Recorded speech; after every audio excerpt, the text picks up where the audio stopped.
Hello guys, आज के इस वीडियो में हम लोग क्लास 9 का साइंस पढ़ेंगे। तो यहाँ पे हम लोग कार्य से संबंधित बहुत प्रकार के क्वेश्चनों को जानेंगे। यहाँ पे सबसे पहले यहाँ पे हम लोग कार्य की परिभाषा जानेंगे। तो देखिए यहाँ पे दिया है, किसी वस्तु पर बल लगाकर उस वस्तु को बल की दिशा में विस्थापन करने की प्रक्रिया क्या कहलाती है? कार्य कहलाती है। ठीक है, यानी कोई वस्तु है, जैसे कि यहाँ पे देखिए एक डायग्राम है। तो यहाँ पे ये वस्तु लिया गया है, इस समतल पृष्ठ बना दिया गया, धरती जैसे है, ठीक ना। ये समतल पृष्ठ है, यहाँ पे वस्तु रखा गया है, वस्तु, ठीक है। और इस वस्तु पे हम बल लगा रहे हैं इस दिशा में बल लगा रहे हैं, ठीक है। इस दिशा में बल लगा रहे हैं, तो ऐसे बल लगाए हैं। तो यहाँ पे वस्तु था, यहाँ से यहाँ पे आ गया, यानी प्रथम स्थिति ये था और द्वितीय स्थिति ये हो गया है। यानी बल इस पे हम लोग लगाए हैं, तो वस्तु यहाँ से विस्थापित होकर और यहाँ पे आ गया है। यानी इसमें विस्थापन जो है डी कार्य कर रहा है, और बल की दिशा हम बल ऐसे लगा रहे हैं, तो यानी वस्तु यहाँ से यहाँ पे आ गया। कोई समस्या नहीं है। यानी बल लगाने से वस्तु क्या होती है? विस्थापित हो जाती है। तो उसे क्या कहते हैं? कार्य कहते हैं। ठीक है, देखिए यहाँ पे एक बार और परिभाषा जानिए। किसी वस्तु पर बल लगाकर उस वस्तु को बल की दिशा में विस्थापित करने की प्रक्रिया क्या कहलाती है? कार्य कहलाती है। यानी बल हम जिस दिशा में लगा रहे हैं, ठीक है, बल अगर जब हम इस दिशा में लगा रहे हैं, अब वस्तु इसी दिशा में विस्थापित हो तब जाके कार्य होता है। ठीक है, तो कार्य का परिभाषा आप लोग जान चुके। आगे देखिए यहाँ पे कह रहा है कि कार्य को W से प्रदर्शित किया जाता है। यानी कार्य का जो सिंबल है वह क्या है? तो W है। कार्य को W से प्रदर्शित किया जाता है। फिर दिया है कार्य बराबर बल गुणे बल की दिशा में विस्थापन। यानी बल की दिशा में अगर विस्थापन होगा उसको हम लोग डी कहेंगे। यानी बल कार्य का फार्मूला जो होता है W बराबर F/D। यानी बल कार्य बराबर बल गुणे विस्थापन। क्या होता है? बल गुणे विस्थापन, यानी W बराबर F/D। ठीक है, ये हो गया बल बराबर F/D, यानी कार्य बराबर बल गुणे विस्थापन फार्मूला होता है। अब यहाँ पे नोट दिया है कि कार्य एक अदिश राशि है। कार्य एक अदिश राशि है, जबकि बल तथा विस्थापन अदिश राशि है। यानी बल है वो क्या है? अदिश राशि है, और विस्थापन भी क्या है? अदिश राशि है। अर्थात इसमें दिशा और परिमाण दोनों होता है, लेकिन कार्य जो है इसमें केवल परिमाण होता है। ठीक है, बस समझ में आ गया। ये वस्तु के बारे में समझाए थे कि वस्तु यहाँ पे था, बल लगा इधर इस दिशा में, वस्तु भी क्या हुआ? इस दिशा में विस्थापित हो गया। ठीक है, यहाँ पे देखिए अब क्या है? कार्य का व्यापक सूत्र। कार्य का व्यापक सूत्र देखिए यहाँ पे, यदि वस्तु पर बल F आरोपित करने से वस्तु की विस्थापन D, ठीक है, बल की दिशा से थीटा कोण पर है, तो यानी जैसे देखिए यहाँ पे बात को समझिए आप लोग कि जैसे यहाँ पे एक वस्तु है, क्या है? वस्तु है, ठीक है, और इस वस्तु पे हम लोग बल इस दिशा में लगा रहे हैं। इस दिशा में बल की दिशा देखिए, बल की दिशा है, और यह है विस्थापन की दिशा, अर्थात विस्थापन की दिशा ऐसे है, ठीक है, और विस्थापन की दिशा यह है, बल की दिशा ये है, ठीक ना। तो बल की दिशा हम ऐसे लगा रहे हैं, यानी वस्तु है, इस पर हम बल इस तरह से लगा रहे हैं। बात समझ में रहे? इस तरह से हम बल लगा रहे हैं, लेकिन बल इस तरह हम लोग लगा रहे हैं, लेकिन वस्तु क्या हो रहा है? वस्तु इधर की तरफ चल जा रहा है। ठीक है, यानी बल इधर लगा रहे हैं, तो यानी वस्तु को इधर जाना चाहिए, लेकिन ये इधर ना जाके कितना थीटा अंश पे हो मुड़ के और इधर चली जाती है। ठीक है, तब इसमें व्यापक सूत्र प्राप्त होता है, और यहाँ पे त्रिभुज AB और C ले लिया जाता है, ABC। ठीक है, ABC तो cos थीटा बराबर होता है, यहाँ पे cos थीटा बराबर होता है आधार बटा लंब, आधार बटा कर्ण। ठीक है, आधार बटा कर्ण, cos थीटा बराबर होता है आधार बटा कर्ण। तो इस त्रिभुज में देखिए यहाँ पे क्या है? आधार है ये, और ये क्या है? कर्ण है ना। ये आधार है, ये 90 अंश का यहाँ पे लंब हो जाएगा, ये लंब हो जाएगा, ये आधार हो गया, ये कर्ण हो गया। बस समझ रहे?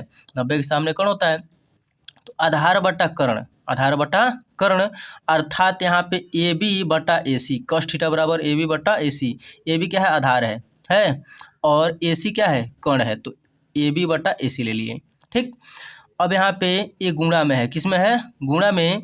तो यहाँ पे क्या होगा कि ये भाग में है, इधर आएगा तो गुणा में हो जाएगा, अर्थात AB बराबर मिल जाएगा AC गुणे cos थीटा। ठीक है, AC गुणे cos थीटा, और इसी को AC जो है बल की दिशा है अर्थात इसको F, और cos थीटा है तो cos थीटा, यहाँ पे कोई समस्या नहीं है। ठीक, देखिए यहाँ पे क्या कह रहा है कि जहाँ F cos थीटा विस्थापन D की दिशा में बल है, यानी D की दिशा में बल लगाया गया है, वही है F cos थीटा। ठीक, तो हम लोग जानते हैं यहाँ पे तब क्या मिलेगा कि कार्य W बराबर F cos थीटा, यानी F बराबर क्या दिया है, F cos थीटा हो गया। तो यानी अब क्या हो गया, F cos थीटा F के जगह पे हो गया, D है तो D है ही। ठीक है, यानी F बराबर W बराबर FD cos theta, FD cos theta, यानी कार्य का व्यापक सूत्र FD cos थीटा प्राप्त होता है। ठीक है, यहाँ पे लिखा गया यही कार्य का व्यापक सूत्र है। ठीक, तो इस प्रकार से हम लोग इतना सारा चीज़ें हम लोग जान गए। ठीक है, और भी कुछ इसके आगे पॉइंट है, इसमें हम लोग जानेंगे। तो देखिए और सारे पॉइंट क्या है, इसको हम लोग अब जानेंगे। ठीक है, देखिए यहाँ पे देखिए विशेष स्थिति, कुछ विशेष स्थिति क्या है इसको हम लोग जानेंगे। तो देखिए यदि बल विस्थापन के लंबवत हो, यानी वस्तु विस्थापन के लंबवत हो। ठीक है, यानी बल, देखिए यहाँ पे समझिए कि यह बल था, यहाँ पे वस्तु था और हम लोग बल लगा रहे थे इधर, लेकिन विस्थापन अगर ये 90 अंश पे हो, क्या हो, लंबवत हो, यानी ऐसे कुछ चला जाए, ऐसे, समझ में रहे, यानी इसके लंबवत अगर वस्तु विस्थापित हो रहा है तो क्या होगा, तो थीटा बराबर 90 होगा। देखिए यहाँ पे थीटा कितना होगा, 90, यहाँ पे थीटा 90 हो जाएगा, पूरा 90 हो जाएगा। तो थीटा बराबर 90 होगा, तो यानी यहाँ पे थीटा बराबर 90, तो W बराबर FD cos थीटा होता है, FD cos थीटा। तो यहाँ पे cos 90 होगा, थीटा के जगह पे क्या रखेंगे, 90। ठीक, और जहाँ cos 90 बराबर होता है 0 अंश, cos 90 बराबर होता है 0, मान इसका होता है 0। ठीक है, FD और cos 90 का मान 0, यानी FD इंटू 0, और 0 गुणे FD चाहे कुछ भी करेंगे तो क्या आता है, मान 0 आता है, यानी कार्य वहाँ पे क्या होगा, 0। यानी अगर ये वस्तु और हम बल लगा रहे हैं तो वस्तु अगर लंबवत विस्थापित हो रहा है अर्थात 90 अंश पे विस्थापित हो रहा है तो क्या मिलेगा, तो कार्य वहाँ पे 0 मिलेगा। बस समझ में आ गया। अगला पॉइंट देखिए, कह रहा है यदि बल विस्थापन की दिशा में हो, यदि बल क्या हो, विस्थापन की दिशा में हो, अर्थात जैसे कि यहाँ पे बात करें हम, तो यह वस्तु है और यहाँ पे हम लोग बल लगा रहे हैं, इस वस्तु पे बल लगा रहे हैं और बल इस तरफ लगा रहे हैं, तो वस्तु भी अगर इसी तरफ विस्थापित हो तब की बात क्या कर रहा है। तो यहाँ पे देखिए यदि बल विस्थापन की दिशा में हो, ठीक है, यानी जिधर हम लोग बल लगा रहे हैं उधर ही वस्तु जाए तो क्या होगा, थीटा बराबर 0 अंश, यानी वहाँ पे थीटा कुछ भी नहीं बनेगा। तो क्या मिलेगा यहाँ पे W बराबर FD 0 अंश, थीटा के जगह पे क्या रखेंगे 0, तो यहाँ पे 0 हो गया। cos 0 बराबर होता है 1, cos 0 अंश बराबर कितना होता है 1, तो यानी यहाँ पे cos 0 के जगह पे 1 रखेंगे तो यहाँ पे FD मिल जाएगा। अब देखिए यदि बल लगाने पर विस्थापन का मान 0 हो, यानी विस्थापन क्या हो, 0 हो जाए, यानी वस्तु बढ़े ही ना, यानी हम अगर इस पर बल लगा रहे हैं, जैसे वस्तु है, ठीक है, यह वस्तु हो गया और इस पर हम बल लगा रहे हैं लेकिन ये वस्तु विस्थापित ही नहीं हो रहा है अर्थात अपने स्थान को चेंज नहीं कर रहा है, तब क्या होगा, तो यानी D बराबर 0 होगा। अब देखिए यहाँ पे W बराबर FD cos थीटा होता है, D का मान यहाँ पे 0 रखेंगे, तो 0 रखेंगे तो यानी कार्य क्या हो जाएगा, 0 हो जाएगा, अर्थात यहाँ पे कार्य बराबर 0 हो जाएगा। यानी कब, जब वस्तु अगर हम बल लगा रहे हैं वस्तु पे और वह बल की दिशा में विस्थापित हो रहा है तभी केवल कार्य होता है, नहीं तो नहीं होता है। ठीक है, यहाँ पे देखिए कुछ पॉइंट है, कार्य का मात्रक, कार्य बराबर होता है बल गुणे विस्थापन।